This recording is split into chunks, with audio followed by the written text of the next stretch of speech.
Hi weavers, hello అండి, welcome to my channel. ఈరోజు మీకు సింపుల్గా ఎస్ షేప్ కుందన్స్తో ఒక సెంటర్ క్లిప్ చేయడం ఎలానో చూపిస్తానండి. దానికి కావాల్సినవి త్రీ ఐటమ్స్ అండి. సెంటర్ క్లిప్ ఇది మీడియం సైజు, ఇది స్మాల్ సైజు.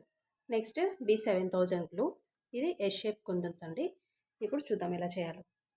ఫస్ట్ ఇవి ఇలా పెట్టుకోవాలి. ఇలా పెట్టుకుంటే మనకి షేక్ అవ్వకుండా ఉంటాయండి. సో ఇవి ఇలా పెట్టుకొని ఫస్ట్ మనము B7000 గ్లూ ఏదైతే ఉందో దాన్ని 2 క్లిప్స్కి మనం యూజ్ చేసామండి. 2 క్లిప్స్కి అప్లై చేసుకోండి. ఫస్ట్ స్మాల్ సైజ్ క్లిప్కి అప్లై చేస్తున్నాను.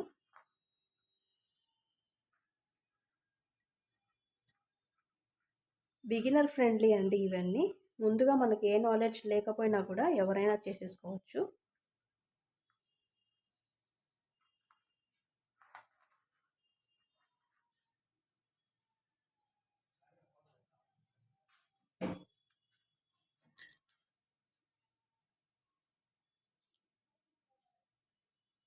ఇలా అంతా అప్లై చేసేసామండి. అప్లై చేసేసాక ఇది ఎక్సెస్గా ఉంటుంది కదా, దీన్ని ఇలాగే పెట్టేస్తే ఇది డ్రై అయిపోయి దీని క్యాప్ దీనికి పట్టదండి. కాబట్టి మనం ఒక వెట్ క్లాత్ని రెడీగా పెట్టుకోవాలి.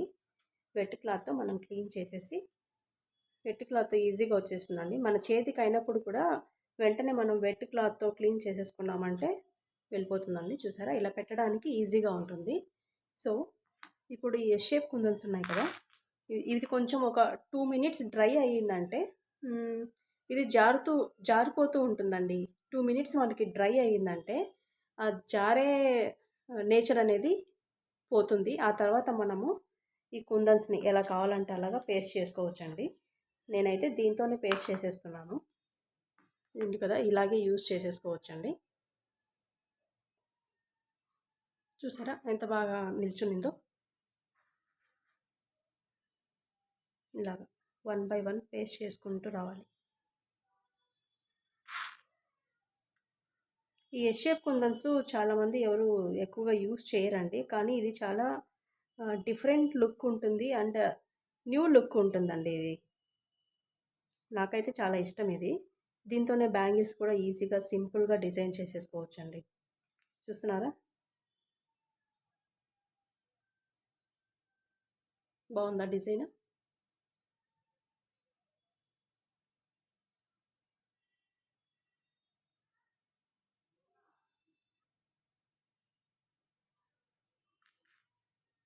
ఈ వీడియోని అలాగే స్కిప్ చేయకుండా చూస్తూ ఉండండి.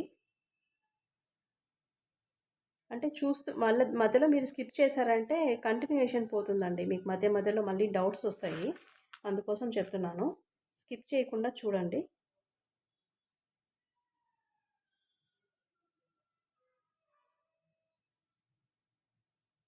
ఇలాగే ఇక్కడంతా అరేంజ్ చేసేసేయాలండి.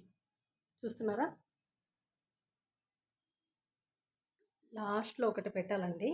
అక్కడ గమ్ లేదు, కొంచెం గ్లూ వేసేస్తాను. గ్లూ వేసేసి ఇవి పెద్దగా ఉన్నాయి కదండి, చేత్తోనే కూడా మనం స్టిక్ చేసేయచ్చు. చూసారా, మీరు ఈ గ్లూ ఏదైతే ఉందో ఇది డ్రై అవ్వకముందే మీరు అడ్జస్ట్ చేసేసుకోవాలండి. వన్స్ ఇది డ్రై అయ్యిందంటే మళ్ళీ మీకు అడ్జస్ట్మెంట్ రాదు. చూసారా, ఈ ఎస్ షేప్ సైజు, ఈ క్లిప్ సైజు కరెక్ట్గా సరిపోయిందండి.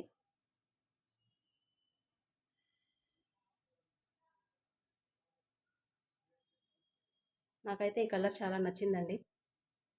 అలాగే స్మాల్ సైజ్ క్లిప్ కూడా మనం ఇలాగే పేస్ట్ చేసేసుకోవాలి.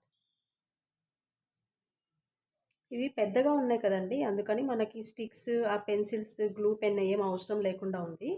ఈజీగా చేత్తోనే పేస్ట్ చేసేసేదానికి కన్వీనియంట్గా ఉంది. అందుకే నేను చేత్తోనే పేస్ట్ చేసేస్తున్నానండి.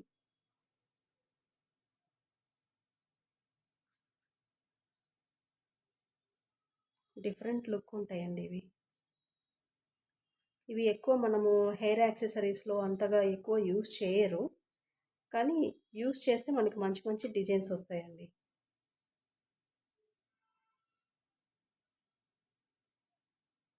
ఇవి మాత్రమే మనం చేత్తో పెట్టగలమండి. మిగతా ఏ కుందన్స్ కూడా అవి చిన్న చిన్నగా ఉంటాయి, మనకు చేత్తో పెట్టడానికి రావు. చూడండి, జారిపోకుండా ఎంత బాగా స్టిక్ అయిపోతున్నాయో, ఎందుకంటే గ్లూ ఒక 2 మినిట్స్ బాగా డ్రై అయ్యిందండి. కాబట్టి మనకి ఈజీగా పేస్ట్ అవుతున్నాయి. చూసారా, బ్యాక్ సైడు పెద్ద క్లిప్కేమో ఎగ్జాక్ట్గా సరిపోయింది, దీనికేమో మనకి కొంచెం బయటకు వచ్చేస్తున్నాయి.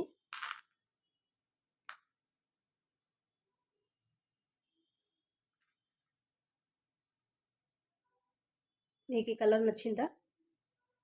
బేసిక్ కలర్స్ అండి, గ్రీన్, వైట్, బ్లూ, రెడ్ ఇలాంటివి తీసుకున్నామంటే ఏ డ్రెస్సెస్కైనా మ్యాచ్ అయిపోతాయి.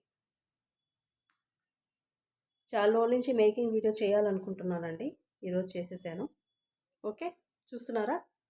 ఇది స్మాల్ సైజ్ క్లిప్, ఇది మీడియం సైజ్ క్లిప్.